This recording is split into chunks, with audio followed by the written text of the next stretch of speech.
जी नमस्कार, कैसन मानी रहुआ सब। उम्मीद करतनी अच्छा होखब। पावर स्टार पवन सिंह के अगर रहुआ पसंद करेनी तो ई वीडियो शुरू से लेके अंत तक ले देखी, काहे कि ई वीडियो रहुआ खातिर बा। सबसे पहले बता दी कि पावर स्टार पवन सिंह के कितना दिन से गाना नहीं खियावत, जौना चीज के लेके चर्चा बहुत रहा।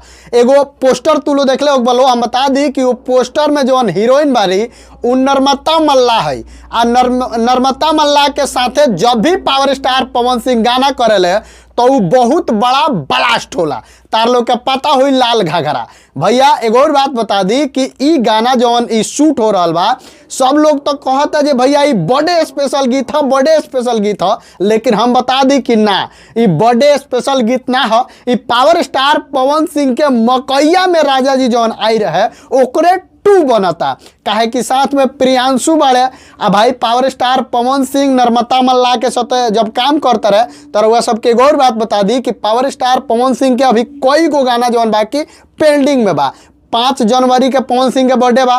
भोजपुरी इंडस्ट्री के तमाम गायक जौन बा कि पवन सिंह के बर्थडे पर गाना गावल शुरू कर दिल बड़े।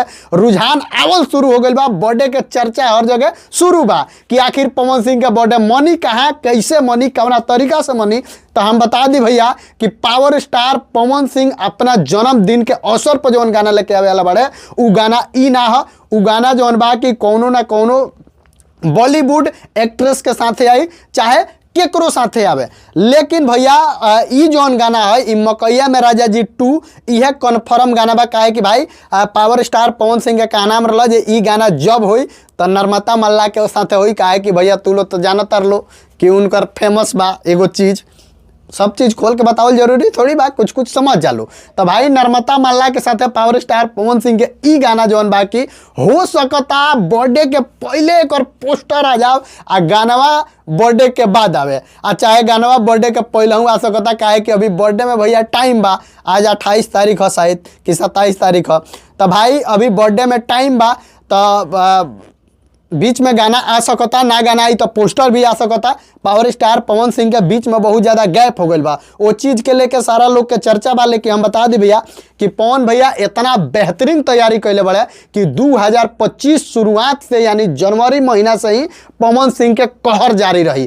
काहे कि अभी चलता खरमास, आ खरमास में कौनो लगन नहीं है। तो ऐसे पावर स्टार पवन सिंह बहुत होशियार हुआ। खरमास में चाहता रहे जे गाना सब रिकॉर्ड कली, वीडियो कली, आ जैसे खरमास के खत्म हुई तैसे गाना धीरे धीरे छोड़ल सब शुरू कर दिहल जाई। तो भाई पावर स्टार पवन सिंह के पसंद करे वाला जितना लोग बा कमर थाम लो, एकदम दिल थाम के बैठल हो। काहे कि भाई बहुत बड़का तबाही आवे वाला बा भोजपुरी इंडस्ट्री में पावर स्टार पवन सिंह के तरफ से।